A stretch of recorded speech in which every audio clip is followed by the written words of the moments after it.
The compound was filled with noise, gossip, and judgment. Ibuka sat quietly, surrounded by family members who no longer saw him as one of their own. Once respected, now he was the object of their ridicule. His uncles shook their heads in disgust. His aunties laughed behind his back. Even his own siblings avoided eye contact. The reason for his fall from grace was brutally simple in their eyes. Ibuka was 30 years old, unmarried, unemployed, and, worst of all, still living in the small, fading house his late mother had left him. To them, he was a monument to failure, an embarrassment that tainted their esteemed family name. He had no job, no money, and seemingly no future beyond the crumbling walls of his inherited home. Every word hurled at him that afternoon landed like a physical blow, yet Ibuka remained an unmoving statue. He listened, he nodded, he endured. A strange calm settled over him, a cold clarity. Not a single person, not even his elder sister, Ngozi, whom he had selflessly put through university, sacrificing his own meager savings, spoke a word in his defense. In that crushing silence, the message resonated loud and clear. He no longer belonged. He was an outcast. But within that abandonment, a tiny, defiant seed of resilience began to sprout in the desolate garden of his heart. That evening, as the boisterous laughter of his family drifted across the compound, mingling with the aroma of roasted yam and palm wine, Ibuka moved with a quiet, almost spiritual determination. He packed a small bag, carefully placing his mother's worn Bible and a single, faded photograph of her inside. Before the first cock crowed, slicing the pre-dawn darkness, he slipped away. No farewells, no backward glances. His footsteps were silent, his departure unnoticed. Most didn't care. They were too busy celebrating his supposed failure. Ibuka arrived in Lagos, a city that swallowed dreams as easily as it birthed them, with nothing but the clothes on his back, a worn backpack, and a burning, unyielding desire to rewrite his story. The first few weeks were a brutal initiation. He slept wherever he could find a sliver of shelter, under the belly of bridges, in the skeletal remains of unfinished buildings, or huddled in dimly lit parks, his backpack clutched like a lifeline. Hunger was not just a sensation. It was a constant, gnawing presence, a companion that refused to leave his side. Yet, through it all, he refused to let self-pity take root. He was too busy surviving. He took on any menial job he could find, cleaning gutters, washing dusty cars for a few naira, lugging heavy cement blocks under the scorching sun at construction sites. His hands grew calloused, his body ached, but his mind remained sharp, constantly searching for an opening, a different path. One sweltering afternoon, while delivering bottled water to a row of small shops, he stumbled upon a tiny, cluttered tech repair shop. The air inside hummed with the quiet glow of screens and the faint scent of soda. An elderly man with wise, kind eyes and graying hair sat hunched over a circuit board. This was Baba Femi. He watched Ibuka for a few days, observing his diligence and the thoughtful way he handled tasks. One evening, after Ibuka had spent an extra hour meticulously sweeping the shop floor, Baba Femi simply asked, "You seem different, son. What's your story?" Ibuka, usually reserved, found himself pouring out his heart, the raw truth of his abandonment and his burning ambition. Baba Femi listened, nodding slowly. "You have a good mind, boy," he said finally. "A hungry mind. Stay. Learn." And so, by a twist of fate, that tiny, forgotten shop became Ibuka's first true sanctuary in the sprawling chaos of Lagos. Baba Femi, a retired engineer with a passion for old electronics, saw something more in Ibuka than just a strong back. He saw a keen intellect, a hunger to learn, and a quiet determination that reminded him of his younger self. From that unassuming shop, Ibuka was introduced to a new, thrilling world, technology. Night after night, after long days of repair work and odd jobs for Baba Femi, Ibuka would spend his meager earnings at a nearby cyber cafe. He devoured free online tutorials, his fingers flying across the keyboard, teaching himself computer programming, app development, and digital finance. He lived on instant noodles and cheap bread, worked by day until exhaustion, and studied by night until his eyes burned. Sleep became a forgotten luxury, a distant dream. But slowly, painstakingly, the vision in his heart began to take form, line by line of code. Within a year, Abuka had poured his entire being into a mobile money transfer app. He named it SwiftSend. His goal was simplicity and security, designed specifically for the unbanked and underserved rural communities he knew so well. He remembered how difficult it was for his mother to send or receive money in their village. SwiftSend would change that. He launched the app quietly, distributing flyers in local markets and persuading small traders to try it. At first, it spread by word of mouth, a silent revolution. Then, almost overnight, it caught the attention of local digital influencers and, more importantly, a few sharp-eyed venture capitalists looking for the next big thing. What followed was nothing short of meteoric. Tech blogs featured his improbable journey. Investors, smelling success, lined up, eager to be part of the SwiftSend phenomenon. Abuka's old phone, once a useless relic, now buzzed incessantly with calls and opportunities. From high-stakes boardroom meetings to televised press interviews, he transformed from an anonymous struggler into one of the most talked-about tech entrepreneurs in the country. He launched training programs for underprivileged youth, expanded his company to 5 cities across Nigeria, and SwiftSend became a household name. He won several national awards, gracing the covers of business magazines. News outlets hailed his journey as the rise from shame to Silicon Gold. But through all the noise and acclaim, Abuka remained remarkably grounded. He knew his mission wasn't over yet. He had a deeper purpose, a burning question that still lingered from his past. One day, at a large tech conference where he was a keynote speaker, Abuka was approached by a woman who looked vaguely familiar. She was impeccably dressed, her face a mask of professional politeness.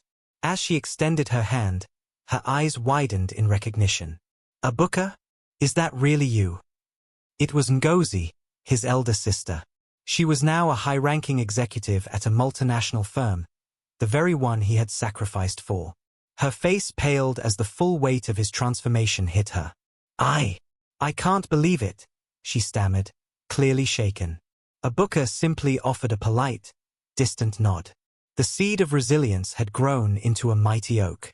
One quiet morning, a convoy of sleek black SUVs, gleaming in the morning sun, rolled purposefully into the very compound where Abuka had once been scorned. A hush fell over the bustling family activities. Confusion swept through the relatives as they cautiously emerged from their homes, peering at the source of the commotion. Their murmurs died on their lips, replaced by gasps, the moment Abuka stepped out of the lead vehicle. He was no longer the broken, defeated man they had cast out.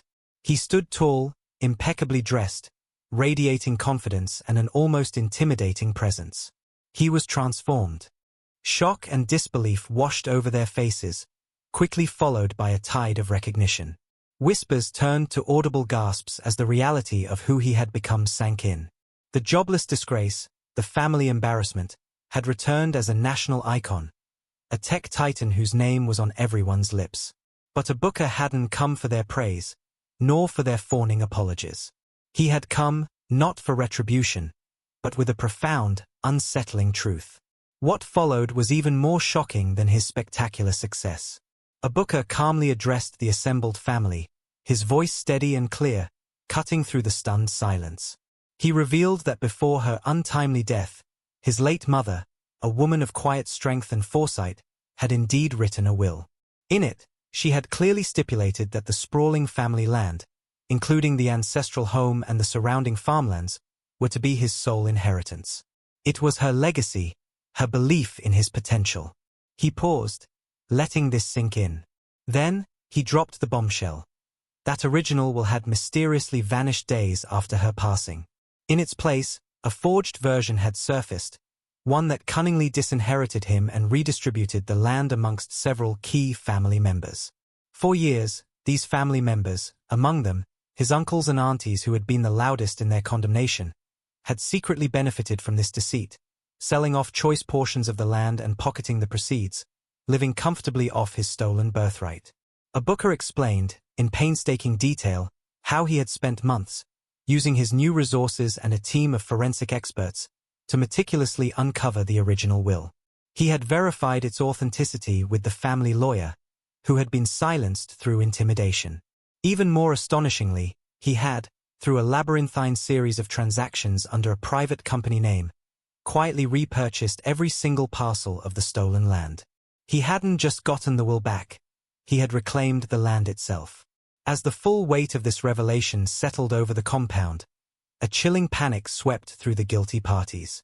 Their faces, once filled with shock, now contorted with a mixture of fear and dawning horror. Those who had stolen, who had mocked him for his perceived poverty while secretly enriching themselves with his inheritance, were now exposed.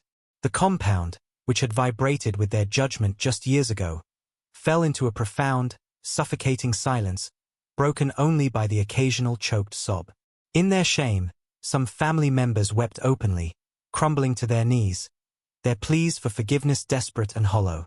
Others, too proud or too stunned, simply stood frozen, unable to meet his gaze. But Ibuka, surprisingly, did not return with revenge in his heart, nor with a desire to gloat. Instead, he returned with a profound, almost unbelievable plan. He announced his decision to build a state-of-the-art community tech hub on the very same land, a place where young people from the village, regardless of their background, could learn valuable digital skills and find meaningful employment. He unveiled a comprehensive scholarship program for young girls, specifically in honor of his late mother, who, he reminded them, had once sold firewood and palm oil to pay for the education of others, including some of those now standing before him. He pledged to construct a new, modern health center to serve the entire village, a place where no one would be turned away due to lack of funds. A ripple of awe, profound and genuine, spread through the family and the few villagers who had gathered. It wasn't just because of the immense wealth and influence he had accumulated, but because of the extraordinary grace he showed. He gave without resentment. He forgave without hesitation.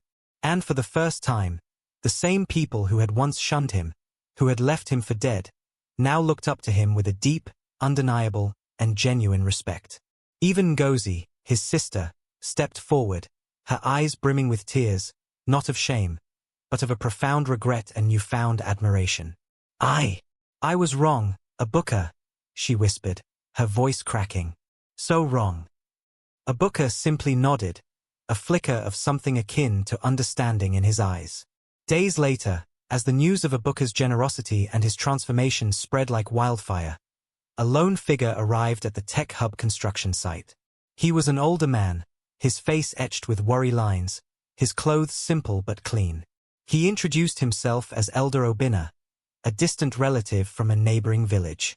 He explained that he had known Ibuka's mother well and had always admired her quiet strength. Ibuka, he began, his voice hesitant, I need to confess something. I was the one who hid your mother's original will. A gasp went through the small group of project managers and family members nearby.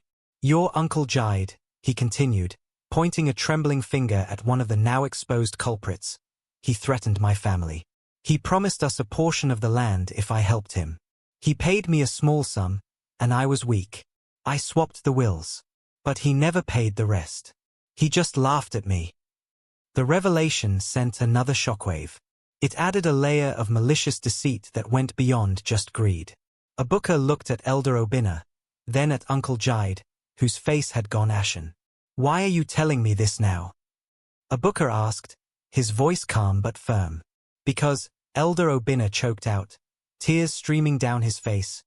Your mother, before she died, she made me promise. She knew something might happen. She made me promise that if you ever returned, if you ever succeeded, I was to tell you the full truth. She said, my son is a good man, Obinna. He will need to know the full extent of the injustice, not for revenge, but for true healing.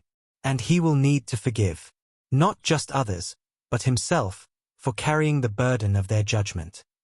As the sun began its slow descent, painting the sky in hues of orange and purple, Ibuka walked alone to his mother's grave. He had already addressed the family, explaining his decision to forgive Elder Obinna, offering him a chance to work at the new health center. He had also made it clear that while he forgave, there would be consequences for those who had directly stolen and profited. They would not be allowed to benefit from the new community initiatives. though he wouldn't pursue legal action against them. Justice, he realized, wasn't always about punishment, but about restoration and setting things right. Dressed in a simple white tunic, he knelt beside the modest headstone, placing his hand on the cool earth. There were no cameras, no speeches, no audience. Just a quiet, intimate conversation between a son and the woman who had always seen his light, even when others saw only shadows. He thanked her not just for the inheritance, but for the strength she had instilled in him, for the fire she had lit in his soul, and for the wisdom she had entrusted to Elder Obinna. In that peaceful moment, surrounded by the echoes of his past and the promises of a new future for his village, he finally felt whole. The once abandoned son had not only returned, but he had rebuilt everything that was taken from him, and infinitely more. His journey was a testament to resilience, forgiveness, and the power of a mother's unwavering belief.